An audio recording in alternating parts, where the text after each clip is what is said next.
ये बोलिविया के अल्टीप्लानो पर्वतमाला में स्थित पुमापुंकु के रहस्यमय खंडहर हैं। ये विशाल बलुआ पत्थर और ग्रेनाइट के बड़े बड़े शिलाखंडों से बने हैं। विशाल पत्थर, तीक्ष्ण नक्काशी और एकदम सटीक जोड़ जो आज भी विशेषज्ञों को हैरान कर देते हैं। पुमापुंकु अपने समय के हिसाब से हमेशा से ही असंभव सा दिखता रहा है और अब नए 3D स्कैन इसे देखने का हमारा नजरिया बदल रहे हैं। ये स्कैन इतिहास को पूरी तरह से नहीं बदलते, लेकिन ये हमें इसके पीछे की प्रक्रिया पर पुनर्विचार करने के लिए मजबूर करते हैं। यहाँ जिस भी प्रकार की ड्रिलिंग मशीन का उपयोग किया जा रहा है, उसे इस बेहद कठोर ग्रेनाइट को भेदना होगा। यह एक अद्भुत कृति है और यह सोचना भी मुश्किल है कि आदिम मानव ऐसा कर सकते थे। छिपे हुए विवरण, सूक्ष्म पैटर्न और अनदेखे सुराग आखिरकार सामने आ रहे हैं। पत्थरों के भीतर एक विशेष संरचना एक ऐसा प्रश्न खड़ा करती है जिसकी किसी ने उम्मीद नहीं की थी। प्राचीन वास्तुकारों ने इतनी सटीकता से इसकी योजना कैसे बनाई होगी? बोलिविया के अल्टीप्लानो में लगभग 13,000 फीट की ऊंचाई पर स्थित पुमापुंकु के खंडहर। और यह विवरण आज क्यों मायने रखता है, इसके उत्तर आसानी से नहीं मिलते और यही इस अध्ययन का मुख्य बिंदु है। ऐसे पत्थर जो अपने समय को चुनौती देते हैं। पुमापुंकु पृथ्वी पर सबसे रहस्यमय प्राचीन स्थलों में से एक है, जो अत्यंत सटीकता से एक साथ जोड़े गए विशाल पत्थर के ब्लॉकों के लिए प्रसिद्ध है। पत्थरों को इतनी सफाई से काटा गया है और इतनी मजबूती से जोड़ा गया है कि आधुनिक बिल्डरों के लिए भी उस सटीकता को दोहराना मुश्किल है। कुछ ब्लॉकों का वजन 100 टन से अधिक है, जो एक सीधा सवाल खड़ा करता है। बिना धातु के औजारों या मशीनों के एक प्राचीन समाज ने इतने बड़े पत्थरों को कैसे स्थानांतरित आकार दिया और स्थापित किया होगा? चिकनी सतहें और जटिल ज्यामितीय आकृतियां सावधानीपूर्वक योजना और उन्नत कौशल की ओर इशारा करती हैं। फिर भी कोई एक व्याख्या इस बात को पूरी तरह से स्पष्ट नहीं करती कि यह कारीगरी कैसे हासिल की गई। स्थल की आयु पर विचार करने पर रहस्य और गहरा जाता है। 1000 वर्ष से भी अधिक पूर्व निर्मित पुमापुंकु इस क्षेत्र में धातु के औजारों के व्यापक उपयोग से पहले का है। इस सीमा के बावजूद निर्माताओं ने उल्लेखनीय रूप से सटीक कटाई और सटीक फिटिंग हासिल की। शुरुआती धारणाओं में लुप्त तकनीकों या अटकलों को शामिल किया गया था, जबकि आधुनिक पुरातत्व मानव कौशल पर आधारित साक्ष्य आधारित स्पष्टीकरणों पर केंद्रित है। फिर भी इस तरह की स्थायी सटीकता के पीछे इस्तेमाल किए गए औजारों, संगठन और विधियों के बारे में कई महत्वपूर्ण प्रश्न अभी भी बने हुए हैं। इस स्थल की अधिकांश दिलचस्प विशेषताएं इसकी संरचना और कारीगरी में निहित हैं। कई पत्थर पहेली के टुकड़ों की तरह आपस में जुड़े हुए हैं, जिससे ऐसे जोड़ बनते हैं जो आधुनिक इंजीनियरिंग के समान संरचनात्मक उद्देश्यों को पूरा करते हैं। यह डिजाइन सीमेंट की आवश्यकता को कम करता है और संरचनाओं को भूकंप और सदियों के घिसाव को सहन करने में मदद करता है। हालांकि पुरातत्वविदों को अभी भी यह समझाने में कठिनाई हो रही है कि मानकीकृत माप उपकरणों के बिना इतने विशाल पत्थरों में इतनी एकरूपता कैसे बनाए रखी गई। निर्माताओं ने सामग्री के व्यवहार की भी अच्छी समझ दिखाई। कुछ पत्थरों को कटाव को कम करने के लिए तराशा गया था, जो यह दर्शाता है कि उन्हें समय के साथ पत्थर के क्षरण की जानकारी थी। इससे पता चलता है कि निर्माण विधियां अवलोकन, परीक्षण और पीढ़ियों से चली आ रही साझा अनुभव पर आधारित थीं। हालांकि इनमें से कई विवरण सदियों तक मिट्टी और मौसम के प्रभाव में छिपे रहे। पुमापुंकु का अध्ययन करना लंबे समय से कठिन रहा है। यह स्थल दूरस्थ है, बुरी तरह क्षतिग्रस्त है और इसके निर्माण का वर्णन करने वाले लिखित अभिलेखों का अभाव है। पारंपरिक विधियों से केवल सतही अवलोकन और सीमित माप ही संभव हो पाए, जिससे शोधकर्ताओं को अनुमानों पर ही निर्भर रहना पड़ा। चुनौती केवल पत्थरों के आकार या आयु की ही नहीं थी, बल्कि उनकी जटिल संरचना की भी थी। विभिन्न आकार के पत्थरों, तीखे कोणों और खुदी हुई खांचों से पता चलता है कि उनमें ऐसी योजनाबद्धता थी जो बाद के काल में भी दुर्लभ थी। पुमा पुंकु एक अज्ञात इंजीनियरिंग परंपरा का प्रमाण है, जो आज भी सवालों से कहीं ज्यादा जवाब देती है। पत्थरों की फोरेंसिक जांच कई वर्षों तक सबसे बड़ी बाधा रही, और यही मुख्य कारण था कि पिरामिड पर्वत के रहस्य से जुड़े सबसे महत्वपूर्ण सुराग मिट्टी कटाव और क्षय के नीचे दब गए। जोड़ों, कटों और सतहों के भीतर छिपी बारीक जानकारियों को पारंपरिक खुदाई के माध्यम से उजागर नहीं किया जा सकता था। इसलिए निर्माण संबंधी इस पहेली को सुलझाने के लिए नए उपकरणों की आवश्यकता थी, जो हाल ही में उपलब्ध हुए हैं। उच्च रिजोल्यूशन 3D स्कैनिंग का विकास उन उन्नत डिजिटल तकनीकों में से एक था जिसने इस सफलता को संभव बनाया।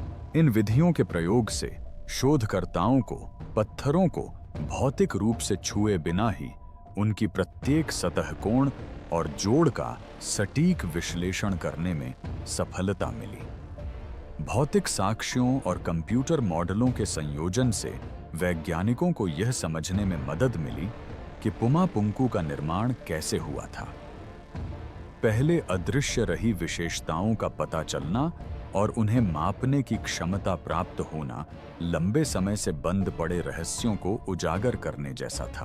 पुमा पुंकु के रहस्य का समाधान केवल इसी स्थल के लिए प्रासंगिक नहीं है।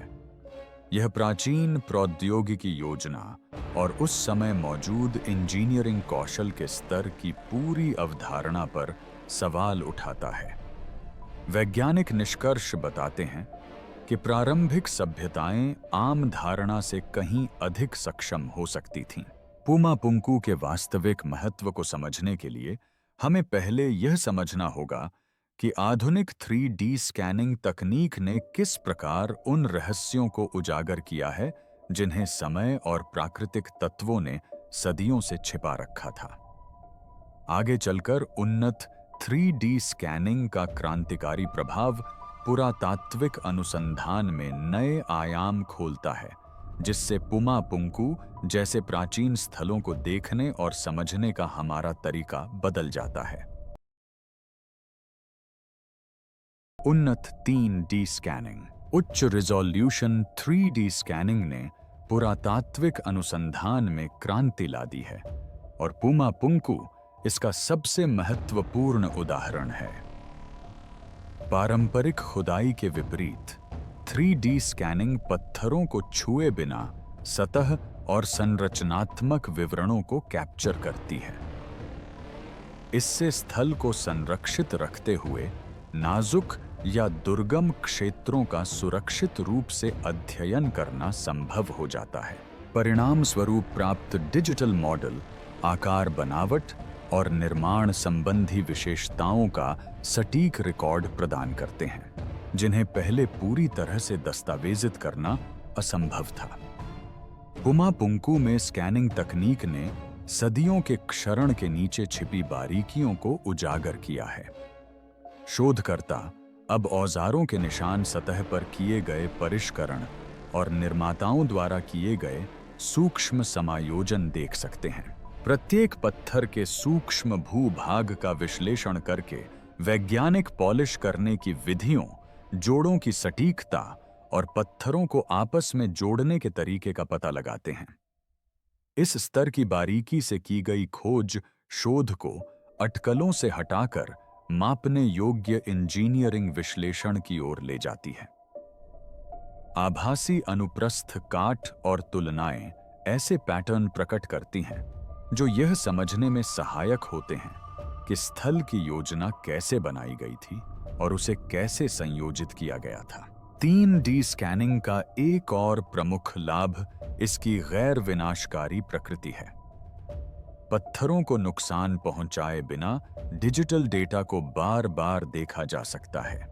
इससे पुरातत्व इंजीनियरिंग, वास्तुकला और भूविज्ञान जैसे विभिन्न क्षेत्रों के विशेषज्ञ एक ही सटीक मॉडल का उपयोग करके सहयोग कर सकते हैं।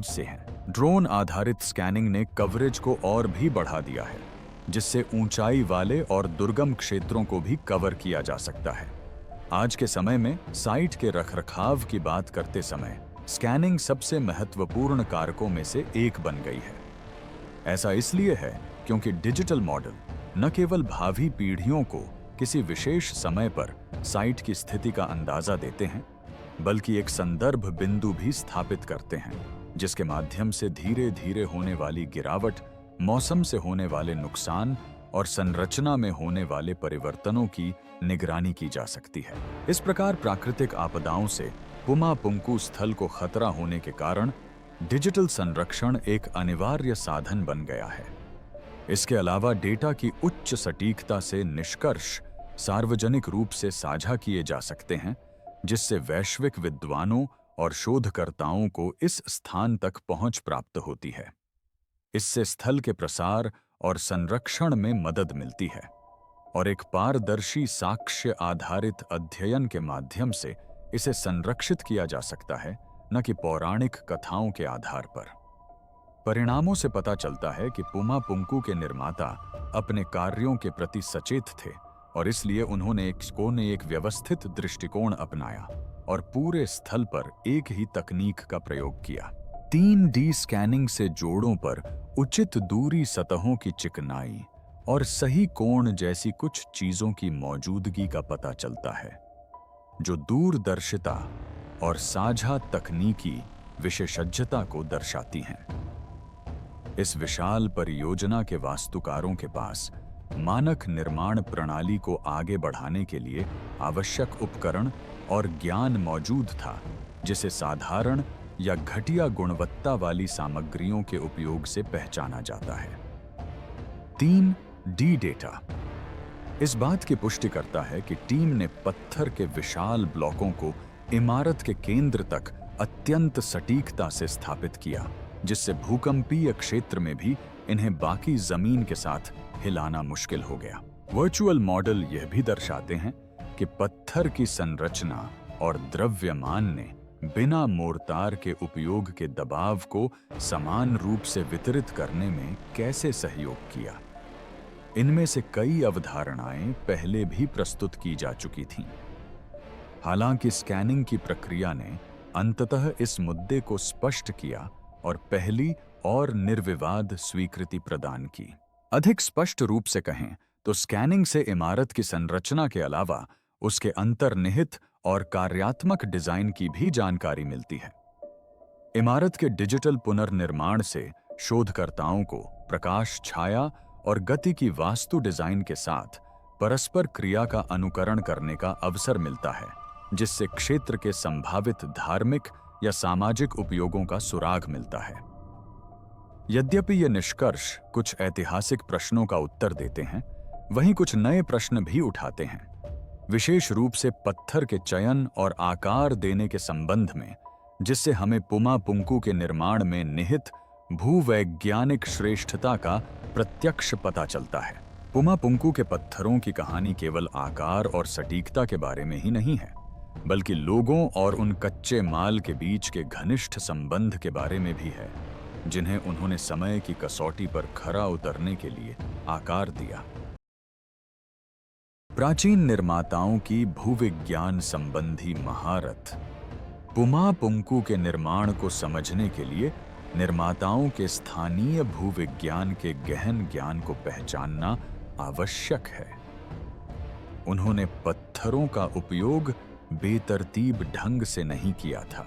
इसके बजाय उन्होंने जानबूझकर एंडेसाइट को चुना, जो बोलिविया के पहाड़ी इलाकों में पाया जाने वाला एक ज्वालामुखीय चट्टान है। एंडेसाइट घना, टिकाऊ और अपक्षय प्रतिरोधी होता है, फिर भी सही ढंग से काम करने पर इसे सटीक रूप से आकार दिया जा सकता है। इस सामग्री का चयन व्यावहारिक भूवैज्ञानिक अंतर्दृष्टि और दीर्घकालिक स्थायित्व की समझ को दर्शाता है। एंडेसाइट मजबूत तो होता है, लेकिन धातु के औजारों के बिना इस पर काम करना चुनौतीपूर्ण होता है। इसे चिकनी सतहों और जटिल आकृतियों में ढालने के लिए बल प्रयोग के बजाय नियंत्रित तकनीकों की आवश्यकता होती है। संभवतः निर्माताओं ने पत्थरों को काटने, पीसने और पॉलिश करने के लिए कठोर पत्थरों और अपघर्षक पदार्थों का उपयोग किया होगा। इस धीमी प्रक्रिया ने उन्हें सपाट सतहों, तीखे किनारों और जटिल जोड़ों सहित सटीक आकृतियां बनाने की अनुमति दी। परिणाम धैर्य, योजना और कौशल का प्रमाण हैं, जिन्हें पत्थर के गुणों के अनुरूप ढाला गया था। प्राकृतिक भूवैज्ञानिक विशेषताओं ने भी इसमें महत्वपूर्ण भूमिका निभाई। आसपास की चट्टानों में प्राकृतिक दरारें और समतल परतें मौजूद थीं, जिनकी वजह से बड़े बड़े पत्थरों को आसानी से तोड़ा जा सकता था। इन कमजोरियों का फायदा उठाकर निर्माणकर्ता पत्थरों को उनके इच्छित आकार के करीब निकाल सकते थे, जिससे अनावश्यक श्रम की बचत होती थी।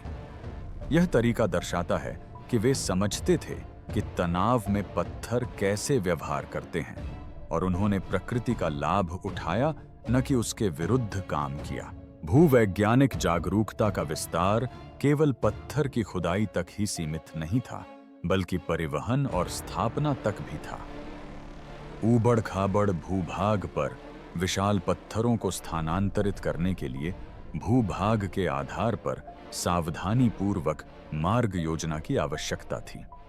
एक बार स्थल पर पहुंचने के बाद पत्थरों को तैयार नींव में स्थापित किया गया था, जो उनके वजन को सहारा देने और मिट्टी के खिसकाव का प्रतिरोध करने के लिए डिजाइन की गई थी।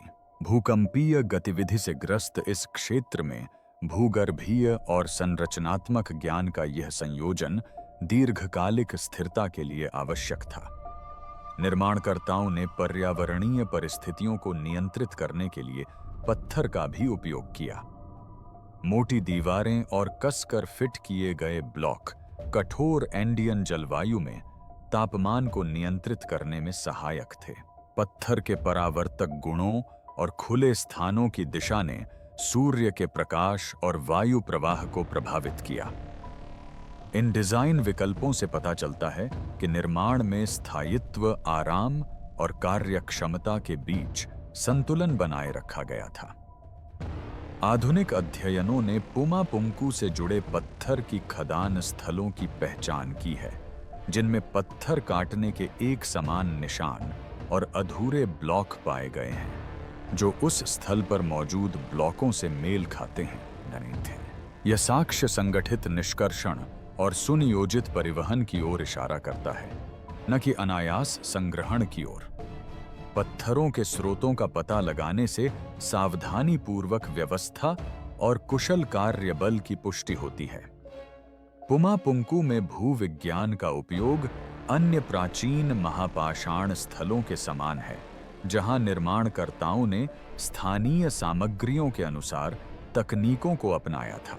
ये समानताएं प्रकृति के साथ काम करने के साझा सिद्धांतों का संकेत देती हैं।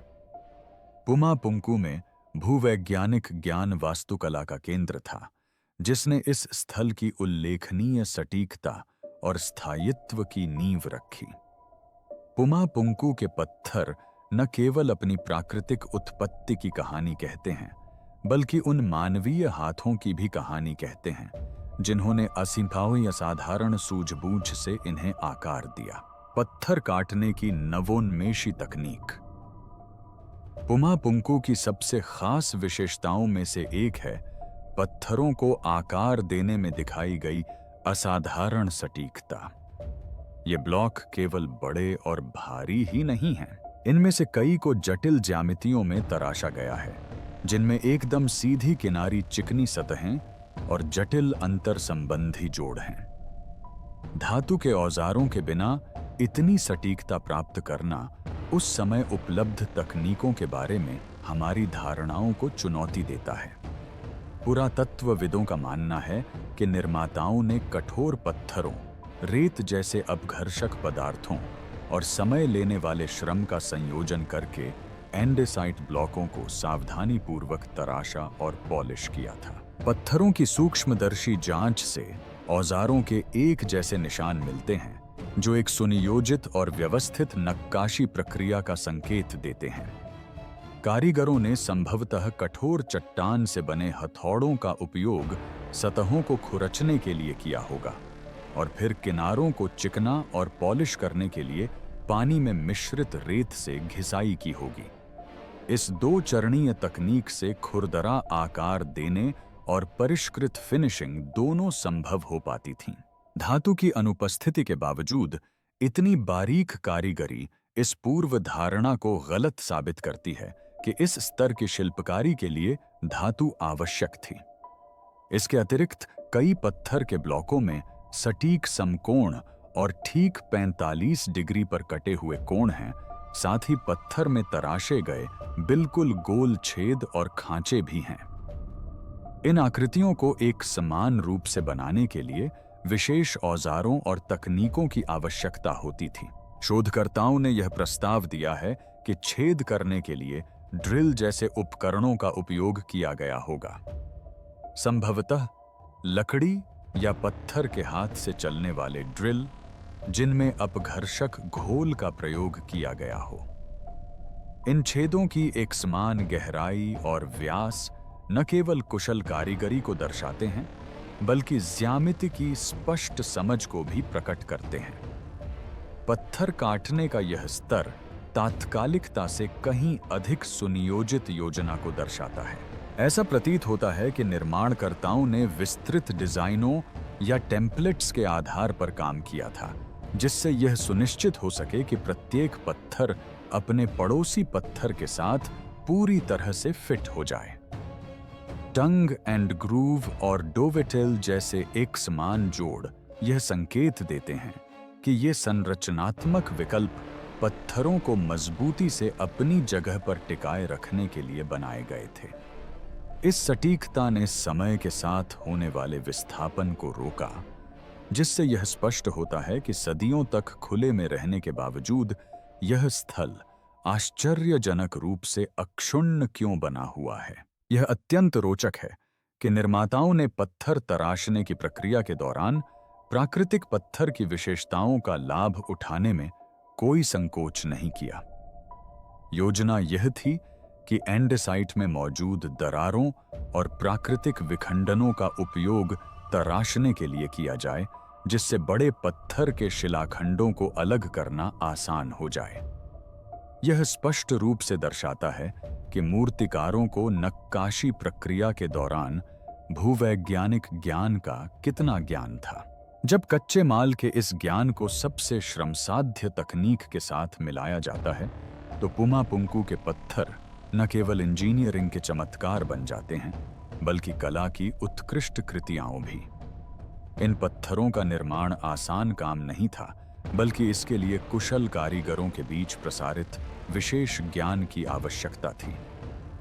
प्रायोगिक पुरातत्व से पता चला है कि आदिम मनुष्य बहुत समय और प्रयास के बाद आधुनिक उपकरणों से पुमा पुंकु में निर्मित पत्थर की केवल एक कच्ची प्रतिकृति ही बना सकता था, जिससे यह संकेत मिलता है कि वास्तव में उस स्थल पर एक बहुत ही समर्पित और विशाल कार्यबल मौजूद था। इस प्रकार की जटिल कारीगरी एक अत्यंत संगठित और शक्तिशाली समाज का स्पष्ट प्रमाण है, जो आसानी से लंबी निर्माण परियोजनाओं को अंजाम दे सकता था और अपनी वास्तुकला की गुणवत्ता और सटीकता को लेकर अत्यंत सजग था। धातु के औजारों की अनुपलब्धता के बावजूद श्रमिकों ने उत्पादन में किसी भी प्रकार की अनियमितता या निम्न गुणवत्ता का संकेत नहीं छोड़ा, बल्कि इसके विपरीत स्थिति है। पत्थर की वास्तुकला में पाई जाने वाली चिकनाई और समरूपता एक ऐसे समाज का संकेत देती है जो तकनीकी उत्कृष्टता और मजबूत चरित्र गुणों को महत्व देता था। उन्नत प्रौद्योगिकी के उपयोग के साथ साथ एक सुव्यवस्थित और सुसंगत प्रक्रिया के अभ्यास के माध्यम से भी शोधकर्ताओं ने निर्माणकर्ताओं की नवोन्मेषी सोच को बढ़ावा दिया। इसके परिणाम स्वरूप पत्थर की वास्तुकला अपने समकालीनों से कहीं आगे निकल गई। इस प्रकार पत्थर काटने और तराशने की तकनीकें स्थल के व्यापक उद्देश्य से गहराई से जुड़ी हुई हैं। पत्थरों का सटीक संयोजन और परिष्करण न केवल निर्माण की भौतिक मजबूती के लिए बल्कि पुमा पुंकू की आध्यात्मिक शक्ति के लिए भी महत्वपूर्ण था। कुशल कारीगरों ने कच्चे माल को ऐसे रूपों में रूपांतरित किया जो शक्ति, ब्रह्मांडीयता और पहचान को व्यक्त करते थे। कार्य और अर्थ का यह जुड़ाव इस स्थल को महज एक निर्माण परियोजना होने से कहीं अधिक महत्व देता है। कुशल श्रमिकों ने न केवल कटाई की नई विधियां विकसित की बल्कि एक और महत्वपूर्ण इंजीनियरिंग नवाचार में भी योगदान दिया। विशाल पत्थरों को मजबूती से स्थापित करना ताकि दीर्घकालिक स्थिरता और स्थायित्व सुनिश्चित हो सके। पत्थर के काम में दिखाई गई कुशलता से यह स्पष्ट होता है कि पुमा पुंकू के निर्माताओं ने परिष्कृत लंगर तकनीकों के माध्यम से इन विशाल ब्लॉकों को कैसे स्थिर और सहारा दिया। पुमा पुंकू की भव्य उपस्थिति के पीछे संरचनात्मक अभियांत्रिकी की परिष्कृत समझ छिपी है। विशेष रूप से जिस तरह से इसके विशाल पत्थरों को स्थिर और मजबूत किया गया है। निर्माताओं ने केवल वजन पर ही भरोसा नहीं किया, इसके बजाय उन्होंने पत्थरों को जमीन में और एक दूसरे से जोड़ने के लिए सुनियोजित विधियों का उपयोग किया, जिससे भूकंप और भूस्खलन की आशंका वाले क्षेत्र में दीर्घकालिक स्थिरता सुनिश्चित हुई। आधुनिक डिजिटल स्कैन से पता चलता है कि कई पत्थर सतह से काफी नीचे तक फैले हुए हैं। चट्टान या घनी मिट्टी में खुदी हुई खांचों में पत्थर के बड़े बड़े हिस्से जड़े हुए थे, जिससे ऐसी मजबूत नींव बनी जो खिसकने और कटाव से सुरक्षित थी। पत्थरों को आंशिक रूप से जमीन में गाड़कर निर्माणकर्ताओं ने वैसी ही स्थिरता हासिल की जैसी आधुनिक नींवें बड़ी संरचनाओं को सहारा देती हैं। पत्थरों को सटीक इंटरलॉकिंग डिजाइन का उपयोग करके जोड़ा गया था। Tongue and groove joint, dovetail notch और स्टोन पिन जैसी विशेषताओं ने मोर्टार या धातु के बिना ब्लॉकों को आपस में जोड़ने में मदद की। ये जोड़ वजन को समान रूप से वितरित करते हैं और समय के साथ होने वाली हलचल को रोकते हैं। इस ड्राई फिटिंग विधि में अत्यधिक सटीकता की आवश्यकता थी, जिससे स्थल बिखरे हुए पत्थरों के संग्रह के बजाय एक एकीकृत संरचना में परिवर्तित हो गया। स्थल की मजबूती में भार वितरण ने महत्वपूर्ण भूमिका निभाई। निर्माणकर्ताओं ने पत्थरों को इस तरह से ढेर करने से परहेज किया जिससे तनाव एक जगह केंद्रित हो। इसके बजाय उन्होंने दबाव को व्यापक क्षेत्रों में फैलाने के लिए ओवरलैपिंग परतों और कई भार पथों की संरचना की। संपीड़न और संतुलन की यह समझ आधुनिक इंजीनियरिंग में उपयोग किए जाने वाले सिद्धांतों से काफी मिलती जुलती है। कुछ पत्थरों में कोणीय कट और नुकीले किनारे भी हैं, जो भूकंपीय बलों को नियंत्रित करने में सहायक हो सकते हैं। हालांकि सटीक उद्देश्य स्पष्ट नहीं है, लेकिन इन डिजाइन विकल्पों से पता चलता है कि निर्माता को इस बात की जानकारी थी कि भू हलचल पत्थर की संरचनाओं को कैसे प्रभावित करती है। ऐसा लगता है कि निर्माताओं ने अपनी विधियों को स्थानीय पर्यावरणीय परिस्थितियों के अनुरूप ढाला है। स्थल का भूदृश्य के साथ तालमेल इस बात से भी स्पष्ट होता है कि इंजीनियरिंग कौशल कितना कारगर है। ऊबड़ खाबड़ भूभाग वाले ऊंचे पठार पर निर्मित पुमा पुंकू के लिए सावधानी पूर्वक समतलीकरण और गहरी नींव की आवश्यकता थी। निर्माणकर्ताओं ने अस्थिर भूमि को एक विश्वसनीय चबूतरे में बदल दिया, जो निर्माण शुरू होने से पहले की गई सावधानीपूर्वक योजना को दर्शाता है। कई पत्थरों का बहुउद्देशीय उपयोग किया गया। कुछ संरचनाओं ने दीवारों और सहारे का काम किया, जबकि अन्य ने जल प्रवाह और जल निकासी को नियंत्रित करने में मदद की, जिससे नींव को नुकसान से बचाया जा सके। यह बहुआयामी डिजाइन मजबूती, उपयोगिता और पर्यावरण जागरूकता के बीच संतुलन स्थापित करने वाले एक एकीकृत दृष्टिकोण को दर्शाता है। ये निष्कर्ष इस धारणा को चुनौती देते हैं कि पुमा पुंकू केवल एक औपचारिक संरचना थी। इसके विपरीत यह उन्नत व्यावहारिक इंजीनियरिंग ज्ञान वाली संस्कृति को दर्शाता है। निर्माता कुशल कारीगर और सक्षम इंजीनियर दोनों थे, जिन्होंने स्थिरता और सामग्री व्यवहार के सिद्धांतों को औपचारिक रूप से परिभाषित किए जाने से बहुत पहले ही लागू किया था। उनकी विधियां अनुभव से विकसित और पीढ़ियों से चली आ रही एक सुविकसित परंपरा को दर्शाती हैं। इन पत्थरों को स्थापित करने में दिखाई गई सटीकता और सावधानी ने इस बात की नींव रखी कि पत्थर के काम के पीछे के डिजाइन विकल्प किस प्रकार पुमा पुंकू की संस्कृति और कार्य को प्रतिबिंबित करते हैं।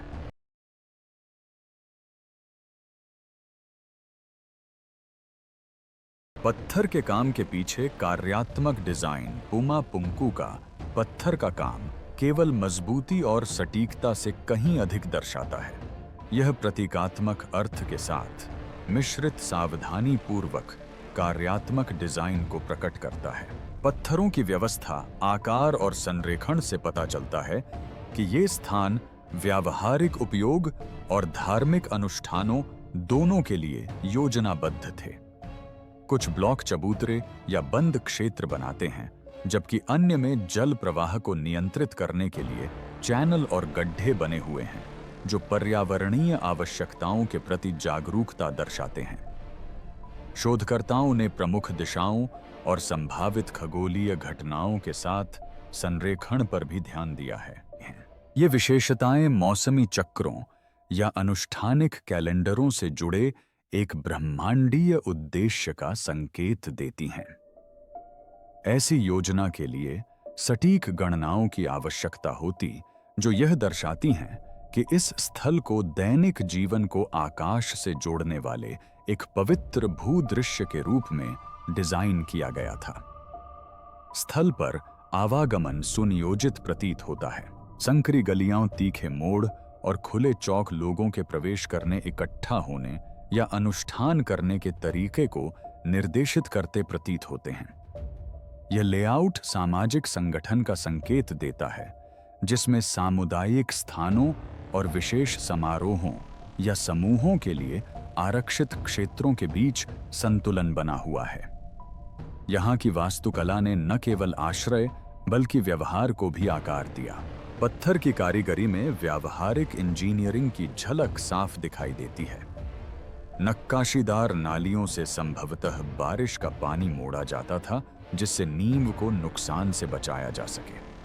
सीढ़ीदार चबूतरे संभवतः कई उद्देश्यों के लिए उपयोग किए जाते थे, जैसे कि कार्य क्षेत्र से लेकर समारोहों के मंच तक। यह बहुउद्देशीय दृष्टिकोण दर्शाता है कि कैसे निर्माताओं ने एक ही प्रणाली में स्थायित्व, उपयोगिता और डिजाइन को संयोजित किया। विशुद्ध रूप से स्मारकीय स्थलों के विपरीत हुमा पुंकू को सक्रिय और निरंतर उपयोग के लिए डिजाइन किया गया प्रतीत होता है। यह संभवतः एक केंद्रीय स्थान था, जहां आध्यात्मिक, राजनीतिक और सामाजिक जीवन का संगम होता था। इस कार्यात्मक जटिलता से इसके निर्माण में दिखाई देने वाली सावधानी, सटीकता और दीर्घकालिक निवेश को समझने में मदद मिलती है। पत्थर का काम लोगों की पहचान और शक्ति को और भी स्पष्ट रूप से व्यक्त करता है। निर्माण के दृश्य पहलू अपनी उच्च गुणवत्ता और विशालता के साथ उस व्यक्ति की शक्ति और परिष्कार का प्रमाण रहे होंगे, जिसने इस स्थल का निर्माण करवाया या शासन किया। बारीक नक्काशी और अनूठी स्थापत्य विशेषताएं लोगों की सामाजिक स्थिति, संस्कृति और तकनीकी ज्ञान के स्तर की पहचान थीं। ये वास्तुशिल्पीय निर्णय आगंतुकों और निवासियों दोनों के लिए नियंत्रण, एकता और सम्मान के संदेशों को प्रसारित करने के समान थे। यह आश्चर्यजनक है कि पत्थर के ब्लॉकों की मॉड्यूलर प्रकृति एक लचीली डिजाइन प्रणाली को दर्शाती है। विभिन्न भागों को अपेक्षाकृत आसानी से पुनर्व्यवस्थित, मरम्मत या विस्तारित किया जा सकता था, जिससे देखने में कठोर लगने वाले पत्थर के अग्रभागों में भी अनुकूलनशीलता झलकती थी। यह एक ऐसी संस्कृति की ओर इशारा करता है जो स्थायित्व और तत्परता के साथ ऐसी समस्याओं का समाधान करने में सक्षम थी और सामाजिक या पर्यावरणीय आवश्यकताओं में होने वाले बदलावों के अनुरूप ढलने के लिए तत्पर थी। पत्थर का काम एक ऐसी प्रणाली थी जो जीवंत थी, न कि कोई स्थिर स्मारक। व्यावहारिक विवरणों और औपचारिक डिजाइन का संयोजन न केवल पुमा पुंकु को एक अर्थपूर्ण सांस्कृतिक अभिव्यक्ति के रूप में प्रस्तुत करता है, बल्कि उसकी प्रतिष्ठा को और भी बढ़ाता है। आखिरकार ये पत्थर केवल ग्रंथ नहीं थे, ये जटिल रूप से तराशे और जड़े गए पत्थर थे जिन्होंने ऐसे स्थान बनाए जो आश्रय या रक्षा के साथ साथ अनुभव और पहचान से भी जुड़े थे। इस बहुआयामी कार्य प्रणाली को समझने से हमें इस स्थल को एक जटिल जीवंत विरासत के रूप में देखने की क्षमता मिलती है, जो इसके निर्माताओं के मूल्यों और ज्ञान को प्रतिबिंबित करती है। इसलिए प्रत्येक पत्थर का चुनाव सोच समझकर किया गया था। यह पत्थर न केवल दीवारों के लिए था, बल्कि एक संस्कृति के विश्व दृष्टिकोण का भी प्रतीक था। पुमा पुंकु की वास्तुकला पत्थरों की एक ऐसी भाषा थी जो शक्ति, सुरक्षा और पवित्र संबंधों को व्यक्त करती थी, जो लोगों को उनके परिवेश और स्वर्ग से जोड़ती थी। यह महज सजावट या संयोग नहीं था, यह बहुत सोच समझकर और गहराई से रचा गया था। इस कार्यात्मक डिजाइन की सटीकता एक ऐसी परंपरा को दर्शाती है जो पीढ़ियों से चली आ रही सामूहिक ज्ञान पर आधारित है और जिसने न केवल पत्थरों को बल्कि जीवन के संपूर्ण तरीकों को आकार दिया है।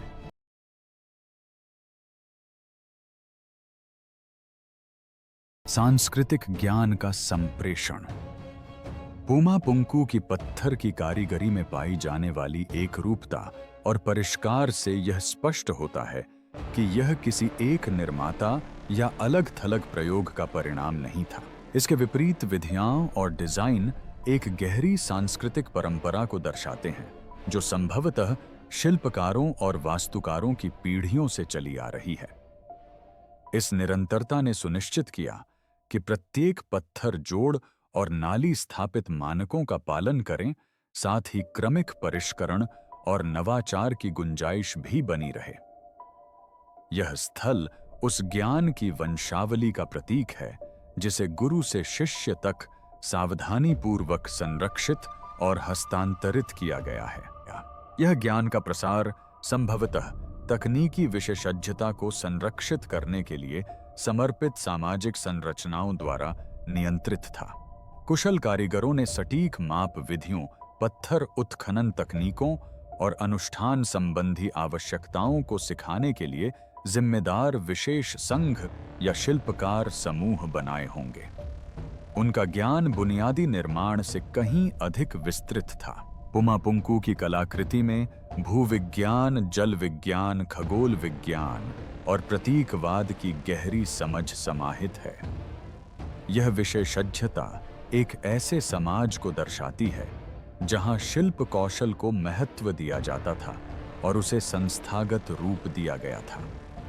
सबसे उल्लेखनीय बात यह है कि पत्थरों के आधार में अंतर्निहित ज्यामितीय प्रणाली पूरे परिसर में एक समान बनी रहती है।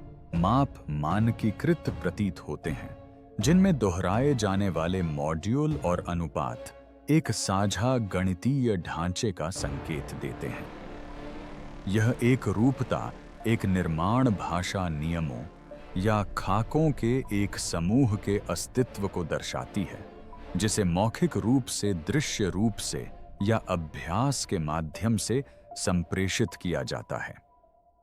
यह ज्ञान बिखरा हुआ या तात्कालिक नहीं था, यह एक सटीक और सिखाने योग्य कला थी। समय के साथ इस महारत को बनाए रखने के लिए न केवल तकनीकी विशेषज्ञता बल्कि सांस्कृतिक प्रतिबद्धता भी आवश्यक थी।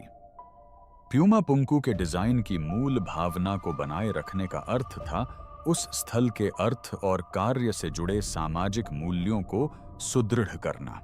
इस प्रकार ज्ञान का प्रसार सांस्कृतिक संरक्षण का एक माध्यम था जो प्रत्येक पीढ़ी को उनके पूर्वजों और सामूहिक पहचान से जोड़ता था। निर्माताओं को यह समझ थी कि वे केवल वास्तुकला से कहीं अधिक व्यापक चीज के संरक्षक हैं। पुरातात्विक साक्ष्य बताते हैं कि यह परंपरा पुमा पुंकू से भी आगे तक फैली हुई हो सकती है, जो पूरे क्षेत्र में कई स्थलों को जोड़ती है। एंडीज पर्वतमाला के अन्य हिस्सों में भी इसी प्रकार की पत्थर काटने की तकनीक और डिजाइन सिद्धांत दिखाई देते हैं, जो साझा अवधारणाओं और प्रथाओं के व्यापक नेटवर्क की ओर इशारा करते हैं। इससे यह सवाल उठता है कि ज्ञान का प्रसार कैसे हुआ, चाहे वह प्रवास, व्यापार या अनुष्ठानिक आदान प्रदान के माध्यम से हुआ हो, और इसने व्यापक सामाजिक राजनीतिक परिदृश्य को कैसे आकार दिया। ज्ञान के हस्तांतरण की प्रक्रिया में संभवतः औपचारिक प्रशिक्षण, मौखिक निर्देश और व्यावहारिक प्रशिक्षण का संयोजन शामिल था। इस तरह की गहन शिक्षा से न केवल कौशल बल्कि भवन में समाहित मूल्य दर्शन और सामाजिक भूमिकाएं भी सुनिश्चित होती थीं। ऐसी व्यापक शिक्षा ने निर्माणकर्ताओं को तकनीशियन और सांस्कृतिक प्रतिनिधि दोनों बनाया, जिससे पुमा पुंकू की आध्यात्मिक और राजनीतिक केंद्र के रूप में भूमिका और भी मजबूत हुई। ऐसी परिपक्व परंपरा का अस्तित्व पुमा पुंकू को प्राचीन वास्तुकला में एक अपवाद मानने की धारणा को चुनौती देता है।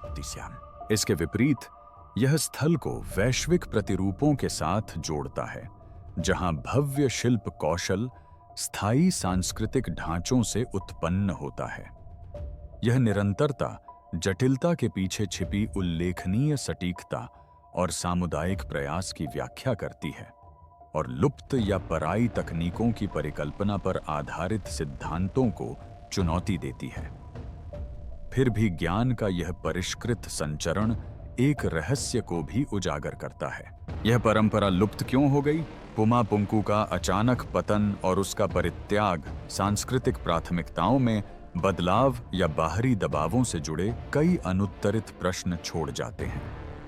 इस समृद्ध विरासत के बाधित होने के कारणों और तरीकों को समझने से कोलंबस पूर्व इतिहास में हुए व्यापक परिवर्तनों और प्राचीन एंडियन सभ्यताओं के भाग्य पर प्रकाश पड़ सकता है। इन अनसुलझे सवालों के बावजूद पुमा पुंकू के पत्थर के अभिलेखों का अस्तित्व सांस्कृतिक ज्ञान की शक्ति का प्रमाण है। यह सदियों से ज्ञान का निर्माण, साझाकरण और संरक्षण करने की मानव समाजों की अविश्वसनीय क्षमता को उजागर करता है, जो कच्चे पत्थरों को पहचान और रचनात्मकता के चिरस्थायी स्मारकों में बदल देता है। जैसे जैसे यह परंपरा फली फूली और अंततः लुप्त होती गई, रहस्य अनसुलझे रह गए। ऐसे प्रश्न जो हमें पुमा पुंकू के निर्माताओं के जीवन और उनके विकल्पों तथा उनकी दुनिया को गहराई से देखने के लिए प्रेरित करते हैं। अनुत्तरित प्रश्न और अनसुलझे रहस्य। आधुनिक तकनीक से नए विवरण सामने आने के बावजूद पुमा पुंकू आज भी गहरे रहस्यों से घिरा हुआ है। हालांकि 3D स्कैनिंग ने इसकी सटीकता और निर्माण के कुछ पहलुओं को स्पष्ट किया है, लेकिन इसे बनाने वाले लोगों की व्यापक कहानी और उनकी संस्कृति के पतन के कारण अभी भी अज्ञात हैं। क्या यह स्थल पर्यावरणीय परिवर्तन, सामाजिक संघर्ष या बदलती मान्यताओं के कारण परित्यक्त हो गया था? इसका कोई स्पष्ट उत्तर नहीं मिल पाया है। पुमा पुंकू के उद्देश्य पर अभी भी बहस जारी है। कुछ शोधकर्ता इसे खगोलीय घटनाओं से जुड़ा एक धार्मिक केंद्र मानते हैं, जबकि अन्य का तर्क है कि इसने राजनीतिक या सामाजिक कार्यों को भी पूरा किया होगा। इसका सावधानीपूर्वक विन्यास और जटिल संरचना यह दर्शाती है कि यह मात्र प्रतीकात्मक नहीं था। फिर भी प्राचीन समाज में इसकी पूर्ण भूमिका अभी भी स्पष्ट नहीं है। इसे समझने के लिए पुरातत्व को सांस्कृतिक और ऐतिहासिक तुलनाओं के साथ एकीकृत करना आवश्यक है, एक ऐसी प्रक्रिया जो अभी पूरी नहीं हुई है। इन विशाल पत्थरों के परिवहन से जुड़ा एक और महत्वपूर्ण रहस्य यह है कि इन्हें पथरीले इलाकों में कैसे ले जाया गया होगा। अध्ययनों से भले ही पत्थर निकालने और उन्हें बांधने की तकनीकों का पता चला हो, लेकिन दर्जनों टन तक के विशाल पत्थरों को ले जाने को लेकर अनिश्चितता अभी भी बनी हुई है। रस्सियों और रोलर्स से लेकर पूरी तरह से नई और जटिल प्रणालियों तक कई तरह की अटकलें लगाई जा रही हैं, लेकिन दुर्भाग्य से इनमें से किसी का भी प्रत्यक्ष प्रमाण नहीं है। इस मुद्दे पर आम सहमति का अभाव इस बात का प्रतीक बन गया है कि इसके लिए कितनी अथक मेहनत और उच्च स्तर के संगठन की आवश्यकता है।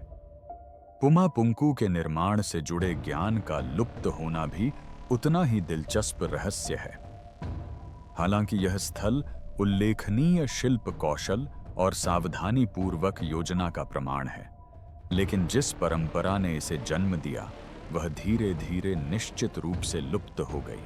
जलवायु परिवर्तन, राजनीतिक बदलाव या सांस्कृतिक बदलाव जैसे कई कारकों के संयोजन से इस परंपरा पर प्रभाव पड़ा होगा, जो हमें उन्नत ज्ञान की नाजुकता और उसके आसानी से लुप्त हो जाने की याद दिलाता है।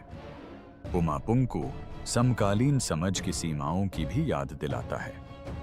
प्रत्येक नई खोज कुछ उत्तर प्रदान करती है, जबकि साथ ही साथ नए प्रश्न भी उत्पन्न करती है। आज भी कई प्राचीन स्थल ऐसे हैं जिनकी खोज अभी बाकी है, और कभी-कभी इतिहास का केवल कुछ अंश ही सामने आता है। ज्ञान और रहस्य का अंतर संबंध शोध और जनहित का एक प्रमुख कारक बना हुआ है। हालांकि पुमा पुंकु हमें प्राचीन सभ्यताओं पर पुनर्विचार करने और अतीत को अधिक खुले दृष्टिकोण से देखने के लिए आमंत्रित करते हैं। यह स्थल अभी भी एक अधूरी कहानी बयां कर रहा है, जिसके लिए नई पीढ़ियों को सच्चाई की खोज जारी रखने की आवश्यकता है। समय के साथ और पत्थरों के नीचे दबे रहस्यों को उजागर करने के लिए उन्हें नवीन उपकरणों और विभिन्न दृष्टिकोणों का उपयोग करना होगा। पुमा पुंकु प्राचीन इंजीनियरिंग संस्कृति और सतह के नीचे छिपे रहस्य के बारे में हमारे ज्ञान को चुनौती देता है। पत्थर की सटीकता से लेकर खोए और पाए गए सांस्कृतिक ज्ञान तक इसकी कहानी हमें मानव प्रतिभा की याद दिलाती है। अगर आपको मेरे साथ इन रहस्यों को सुलझाने में मजा आया तो लाइक और सब्सक्राइब करना न भूलें, ताकि आपको इतिहास के सबसे बड़े रहस्यों की और भी रोमांचक यात्राएं देखने को मिलें।